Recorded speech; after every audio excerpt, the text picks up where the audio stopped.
Yo, Sonic the Hedgehog is one of the most confusing franchises out there. You'll have bangers like Sonic Mania and I guess Generations. I never played it. It also has games that are very divided, like Sonic Unleashed, with some people calling it the best Sonic game and others not so much. But as much as I'm not a part of the elite Sonic executive team, I have done a lot of research papers, and from what I can tell, there's one game that is universally hated by Sonic fans. Okay, 2, 3? Yeah, never mind. There's a lot of bad Sonic games. Anyway, it's a game that tops Watch Mojo's worst Sonic games of all time. The incredibly janky and broken game, Sonic Boom. But is it truly bad? Yes. Well, let's find out as I put my sanity on the line to answer one of life's biggest questions. Is it truly a great game? Well, let's find out.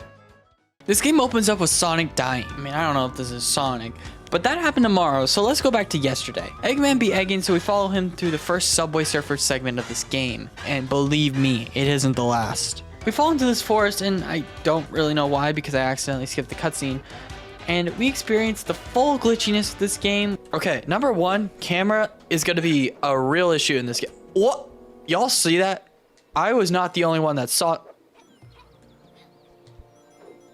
Sonic, you got to get some shit checked out, man. Your arm should not be bending like that. And find a temple with Sonic and Tails carved into it. Oh, that won't be relevant, I'm sure. Oh yeah, Metal Sonic is here. So Sonic doesn't listen to his friends and opens the temple door, which is kind of the right move, but okay. We have to complete a tutorial for each member of the team and meet up in this area with a statue. Except for some reason, the statue comes to life. And for some reason, everyone starts beefing with Sonic while this long penis-looking thing comes back to life and counters Sonic's apparently predictable spin attack. But of course, someone pissed this guy off 1,000 years ago, which he makes sure to tell us every 5 fucking seconds. 1,000 years later, let's see what 1,000 years... We escape using the friendship bracelets and find ourselves in the hub world with it simply telling us to find Cliff. Who is Cliff? We reach this 4-cliff puzzle, which I don't really want to do, so we're just gonna skip it. Yeah, in this game, Knuckles can fly, and it's not even that hard to pull off. So after skipping that, we find Cliff. Oh. Cliff! Thank goodness we found you! Who the hell is this? Evil, ruthless, dangerous, pitiless, remorseless monster. Thank goodness he's locked up for all eternity. Yeah. Funny story. She might have accidentally unleashed him on the world. You don't tell people that.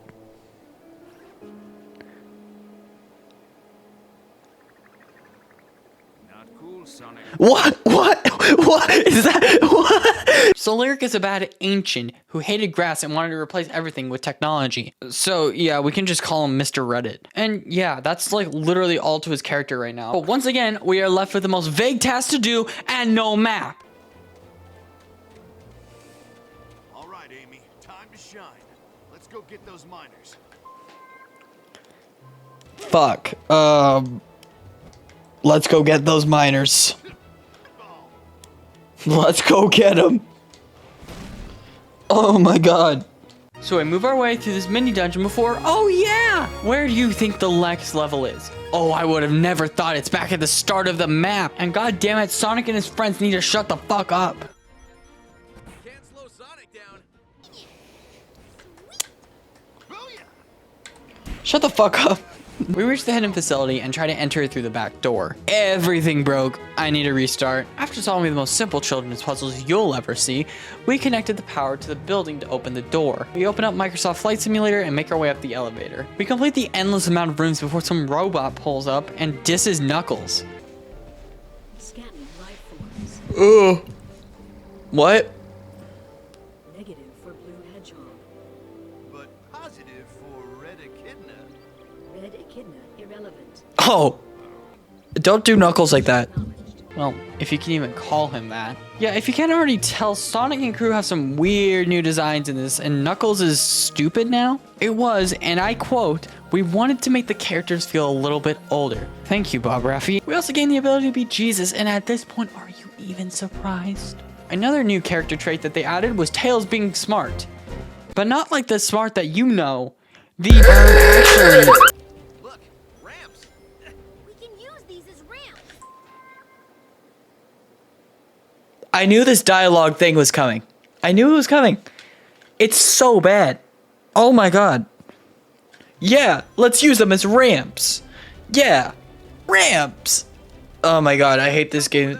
We meet the robot that violated Mr. Clean's red cousin, and she tells us that we need a map that went missing a long time ago. So obviously, we just need to go back long ago to get it before it disappeared. We need power, so Fingers and Miley Cyrus help us boot up the machine. The robot needs to calibrate the machine, so Shadow the freaking Hedgehog shows up. I cannot make this shit up. We send Shadow back to some random place at some random time, which low-key sounds terrifying. Now we're 1,000 years in the past, and Tails lands in the frying container for extra scrap. Please no, Tails is the only one that looks somewhat similar to his original design. Thank you, Bob Raffi. We met the robot and had to explain that the future version of you sent us to talk to the past version of you, which is currently the current version of you, which has the map that disappears into the future. Yeah, that's not complicated at all. This game makes an attempt to establish a backstory for Lyric, which basically adds up to: working with crystals made me sick. I needed help and the ancients gave me shit. I rebuilt myself with technology. One minion rush segment later and Tails steals the map. Sonic also uses his totally predictable spin dash, which isn't predictable anymore because this is the actual first time we met Lyric in the timeline, which creates a perfect time loop. Except it doesn't. We first see Lyric encased in complete stone, almost like he was frozen by Medusa. Then he thaws out, which would mean he was cryogenically frozen? Let's just assume some dirt got on the ice. In order for someone to be cryogenically frozen, they have to be legally dead, meaning it's almost impossible to retrieve the memories of that person. The only other option would be his metal suit that barely keeps him alive, but apparently he's not aging in it, so it was true that it was a prison for Lyric, so maybe the ancients did something like oh my god. Holy crap. I'm looking way too deep into this fucking game. Let's just move on. Eggman and Lyric also strike a deal, which is very important. Holy shit! We finally have a map! 3 hours in. Ugh. I gathered the last 3 parts of the ship, and we set sail on this rust bucket someone calls a ship. Eggman tries to capture us as part of a deal, but utterly fails as we crash off a waterfall. Another crossy road segment with no glitches at all, and we split up. It's like the 4th time. Now this level is the perfect time to explain sequence breaking. Alfred made a pretty good explanation in his video, which I'll try and link down below, but I'll just sum it up. Basically, if you skip too far ahead in some areas, crucial enemies won't spawn, and some of the progress things that you need won't work. However, we can't dive down to the lower levels thanks to this invisible. So how do you fix a broken game? Simple. Break it more. But then this game also tries to fit in character development. I heard it. Nah, you have too much dirt. They're trying to put actual character development in this. Oh, holy shit, once again, thank you, Bob Raffi. This giant fan blows us into another temple run, and holy shit. Worm. This stupid worm was easy as shit. We move away from this ugly canyon area to an even uglier town by the beach. Because this area took me so long to find, let me tell you about how a major game company could release such a huge ass mess of a game. So apparently Nintendo signed an exclusive video with Sega to make around 3 games. The other 2 were Lost World and the Olympic Games, but Big Red Button, one of the game studios, couldn't get their software working on the Wii U, so they had to get help by Cryotenic to help them out. That's about it, but I'm almost assuming that there was definitely time crunches to this.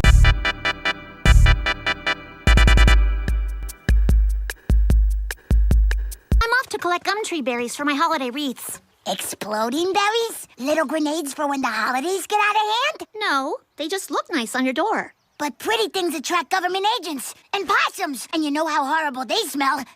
The possums too. After putting my controller down for the 8th time, we reach this absolutely ugly city, man. Gross. Ugh. Okay, that's even worse. Lyric ship comes out, so we take care of it, and yeah, this level has nothing important, so let's just move on. The clown spotted us, so we ran. We split up and played hot potato with the gem. I didn't make that up, that was Knuckles. Keep this thing going like a hot potato. I actually see this cute little town before. Oh fuck, this shit was fucked up so quickly. Yeah, Lyric took over Metal Sonic and made him destroy everything. So wow, that was not hard. Sonic and Amy team up to get the crystal while the others stay behind to do God knows what. This level doesn't really have a lot of significance in terms of the story, but in terms of gameplay, this was actually pretty fun. I know I have like one good thing to say about this game, but for Sonic Boom standards, this actually feels complete and pretty. Well, as pretty as this game can get. I'll tell you right now that this level was the most fun for me to personally play and watch. There were also some cute moments in it. It really makes you think how if this were in literally any other Sonic game that this could be spectacular. And never mind what is wrong with that submarine. Please leave me alone! Yeah, another bad advertisement for Sonic Dash later, and we split up again. And obviously we need to harness the true main character of this game, Jesus, in order to cheat. We also see the greatest duel the world has ever seen between one actually kind of developed character and one that's just stupid. Thank you, Bob Raffi. And now we're at the Citadel. No, not that one, this one. Amy also brutally roasts Knuckles. Oh, we should totally hug. No. Oh. What I meant. We should totally keep going. Poor Knuckles, man. He doesn't deserve this. Oh yeah, you remember that Sonic dies tomorrow? Well, it's tomorrow. So now we finally have the context needed to fully understand the gravity of this moment. The moment where Sonic dies. Our unfinished business is finished. There's no shot. Oh my god. You left this moment that could have been really powerful. And you said, our unfinished business is now finished. What? And of course he survives because they couldn't kill off the main mascot of a franchise now, could they? However, it does seem like a pretty fatal mistake was made in this game.